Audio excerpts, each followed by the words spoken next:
Monday, May 5th was heartbreaking. That afternoon I hiked the Keown Falls Trail for the 31st time in 11 months.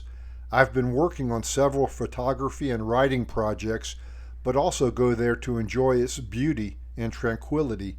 Keown Falls in northwest Georgia's Walker County has always been a place unmarred by mankind and close enough to home for quick visits. Monday was particularly pretty, cool, springtime's lush new green, and falls running full after recent heavy rains. I stopped to make photos at the usual places, like this trail sign that accentuates rather than detracts from the environment, and this dark oak tree with a sizable burl that's both a deformity and a marvelous example of nature's creativity and variety.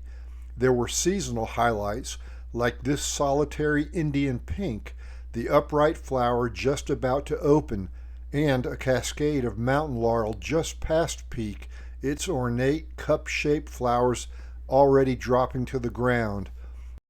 It was a wonderful outing until I rounded a boulder to find blue spray-painted graffiti on a rock bluff, then more at the falls, and at the big falls, and the stone steps leading to the overlook, and on other rocks here and there.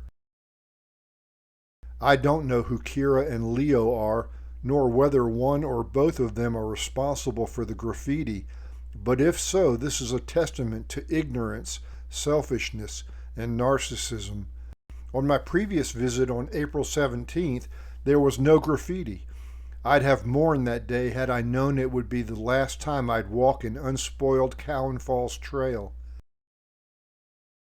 I've loved hiking here for almost 40 years. I wrote my first magazine article about Keown Falls in 1997. I've written poems and stories about the people and scenery that make this place special. I've taken more than 10,000 photographs here, mostly natural scenes, but also signs and platforms, railings and trailblazes that accentuate the environment rather than detracting from it. Mankind is capable of good and tasteful creations, but sometimes we desecrate or destroy what we love or ought to love. We are born, we live, and some of us die leaving the earth a diminished place. That's what happened here. Never again in my lifetime will Keown Falls be unsullied by mankind's stupidity. Sometimes tasteful and destructive works exist side by side. Many visitors to Keown Falls pat their hands in a mud seep and press them to the rock, creating temporary artwork similar to that done by indigenous people from time immemorial. But it's the paint that draws the eye and degrades the lovely harmony of mankind and nature. There is hope, though not for this present life. The Apostle Paul wrote in the 8th chapter of the book of Romans that all creation groans in eager expectation of its redemption. Yes, it does.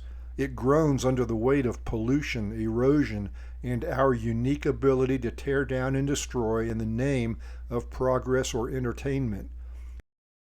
Scripture also tells us that mankind was created a little lower than the angels. In some cases, as here, that seems a bit generous. Nature can be destructive. At Keown Falls last week, an early May squall line felled large chestnut oaks across the trail, forming new obstacles. This one demolished a decades-old bench, relocated here about 10 years ago at a switchback on the trail. I've always enjoyed photographing the bench and switchback in every season, but no longer. This damage is temporary. Left alone, nature heals itself. Too often mankind inflicts wounds that won't heal, at least within our lifetimes. The graffiti at Keown Falls isn't everywhere, but where it is, a visitor's eye is drawn as to a hideous scar marring a model's face. Such things should not be. The graffiti here means that Keown Falls has joined the long list of places eagerly awaiting redemption and restoration to the way things should be. Another Eden diminished by mankind's fall.